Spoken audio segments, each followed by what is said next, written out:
Have you ever walked away from a conversation thinking, I should have said something, or worse, I shouldn't have said that? Maybe it was with your boss, your partner, your parents, or a colleague. One wrong sentence or one moment of silence, and everything changed. Most of us believe communication breaks down because people don't understand each other. But the truth is far more shocking. The biggest communication problems happen precisely when it matters the most, during crucial conversations. Today, you and I are diving into one of the most powerful skill sets on the planet, the ability to talk when stakes are high, emotions are strong, and opinions differ. This is Crucial Conversations, broken down chapter by chapter, just like the original book, with accuracy, clarity, and depth. By the end, you'll know how to transform conflict into cooperation, tension into understanding, and silence into meaningful dialogue. Chapter 1. What's a crucial conversation? A crucial conversation is not just any difficult conversation. It is the precise moment when three powerful forces collide. High stakes. The outcome affects your life, relationship, reputation, or future. Strong emotions. Your heart rate rises, your breathing shifts, your mind prepares for conflict. Different opinions. You and the other person see things differently and care deeply about the outcome. This chapter reminds us that these conversations are not rare. They happen daily. When you disagree with your partner about finances, when a colleague repeatedly misses deadlines, when a boss criticizes your work unfairly, when a friend crosses a boundary. These moments test our emotional capacity. And ironically, when the conversation matters the most, we are often at our worst. Our bodies treat emotional danger like physical danger. Fight, flight, or freeze. When adrenaline rushes in, something alarming happens. Blood moves away from the part of the brain responsible for logic and mastery. We instantly become less capable of thinking clearly. The result? We say things we regret, or we stay silent when we should speak. The chapter emphasizes that poorly handled, crucial conversations can damage relationships, derail careers, create resentments, increase misunderstandings, lead to long-term emotional distance. But when we handle them well, they produce breakthroughs, deeper trust, effective cooperation, and emotional connection. The authors conclude the chapter with one powerful truth. Crucial conversations, not big decisions, shape the direction of our lives. Chapter 2. Mastering Crucial Conversations. The second chapter focuses on a central concept, dialogue. Dialogue is the free flow of meaning between people. It is not debate, not manipulation, not forced agreement. It is the open exchange of ideas where everyone feels safe to share their perspective. People who excel at crucial conversations do something extraordinary. They create an environment where meaning flows into what the authors call the pool of shared meaning. This pool contains different viewpoints, experiences, facts, emotions, interpretations. The larger the pool, the smarter the collective decision. When people share openly, creativity increases, solutions become richer. Everyone feels ownership. Conflict transforms into clarity. But most conversations do not begin with safety.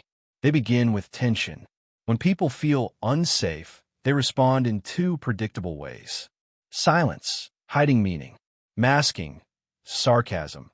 Avoiding the topic, withdrawing emotionally or physically. Violence, forcing meaning. Controlling the conversation. Interrupting, labeling, accusing, attacking. Mastering crucial conversations means replacing silence and violence with dialogue. The authors show that true leaders, strong partners, and emotionally intelligent individuals master these moments. They don't choose between honesty and kindness. They commit to both. This chapter also introduces the powerful idea that crucial conversations influence everything: teamwork, trust, innovation, leadership, and even personal health. Chapter 3. Start with heart. Before you open your mouth, you must start with yourself. Most conversations derail because people lose sight of what they truly want. They get swept away by indignation, pride, anger, or fear. This chapter teaches you to pause and ask three grounding questions. What do I really want for myself? What do I really want for the other person? What do I really want for the relationship? The clarity these questions bring is transformative. If you truly want respect, you won't resort to insults. Teamwork. You won't dominate. Trust. You won't manipulate. Love. You won't attack. But during heated moments, our motives shift without us noticing. We start wanting to be right, to win, to look good, or to punish. Starting with heart means recognizing when your motives drift and then returning to what truly matters. This chapter reminds us, you can't control others, but you can control yourself. And controlling yourself is what opens the door to effective dialogue. Chapter 4. Learn to look. Great communicators develop a powerful skill, self-awareness and situational awareness. Crucial conversations often go wrong long before any harmful words are spoken. They go wrong when someone shuts down, someone's voice tightens, the tone sharpens, emotions take over. This chapter teaches you to look, not just listen. Look for when a conversation becomes crucial, when safety is at risk, signs of silence or violence. The chapter breaks it down clearly.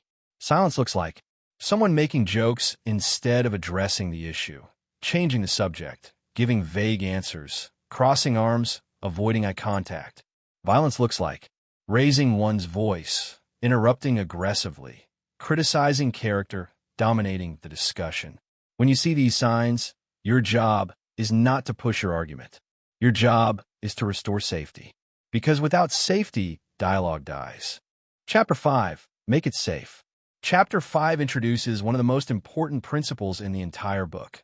People don't share their views when they feel unsafe. Safety is the foundation of dialogue. When safety is threatened, people protect themselves, not the conversation. Two key elements determine emotional safety. 1. Mutual purpose. The belief that you and the other person are working toward a shared outcome. If they believe you're trying to win, embarrass, control, or dominate them, the conversation collapses. 2. Mutual respect. The belief that you value them as a person. If someone feels disrespected, they will not stay in dialogue. The chapter explains exactly how to restore safety. Skill 1. Apologize when necessary. A sincere apology rebuilds respect. If you were wrong, admit it. If you harm someone, acknowledge it. Skill 2. Contrast statements. These statements clarify intent and remove misunderstanding. Contrast has two parts.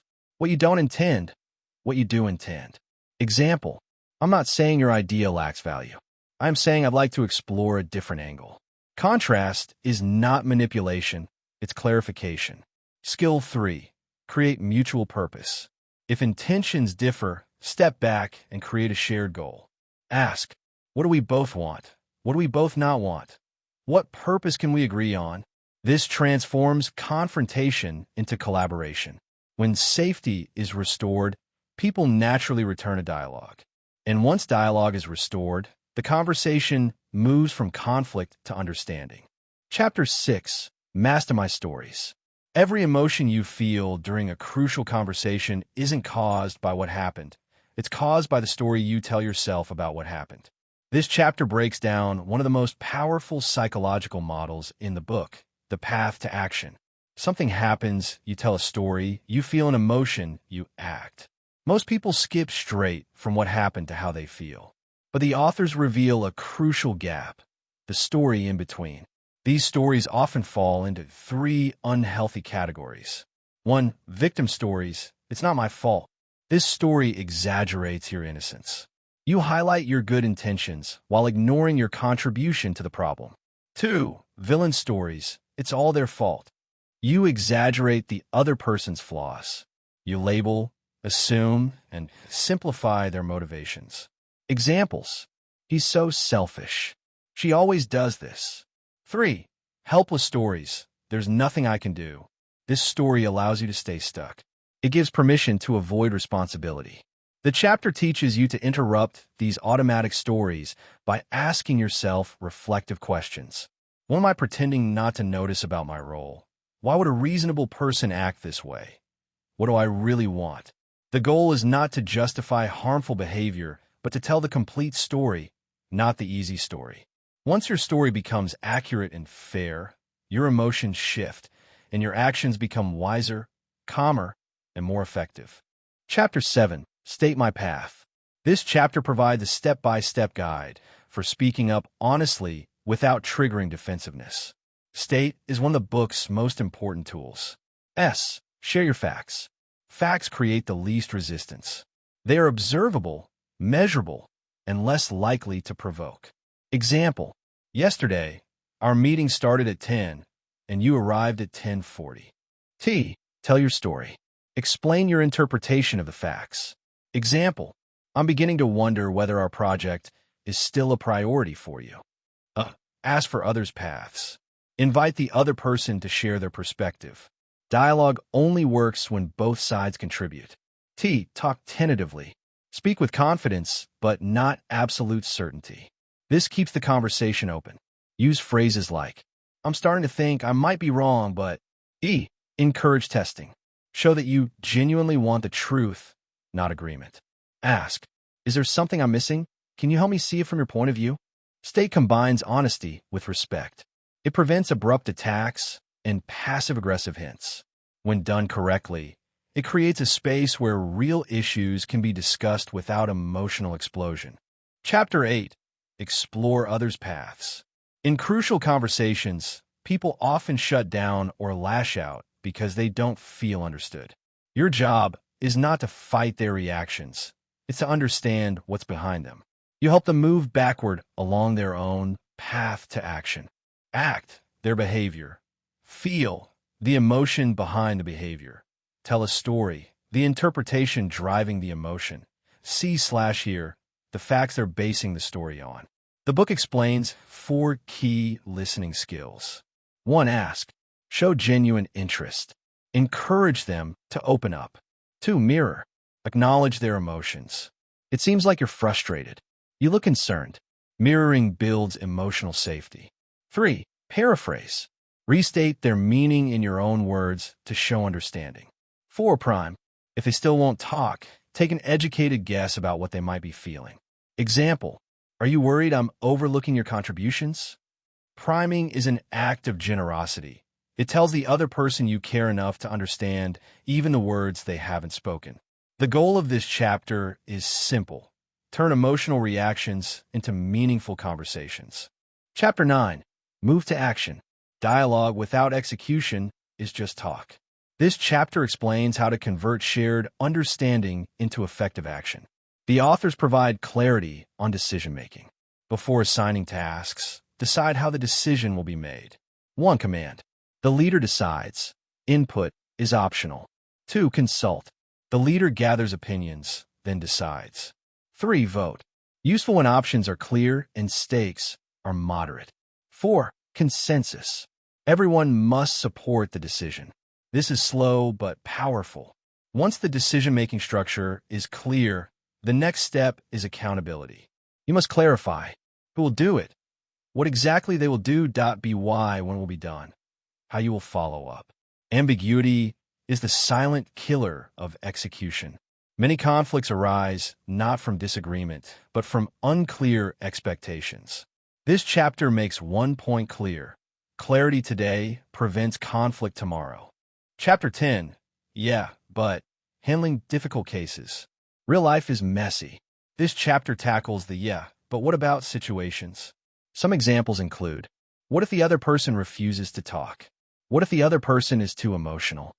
What if power dynamics make honesty risky? What if they won't stick to agreements? The solution remains consistent. 1. Return to safety. If emotions spike, reestablish mutual purpose and respect. 2.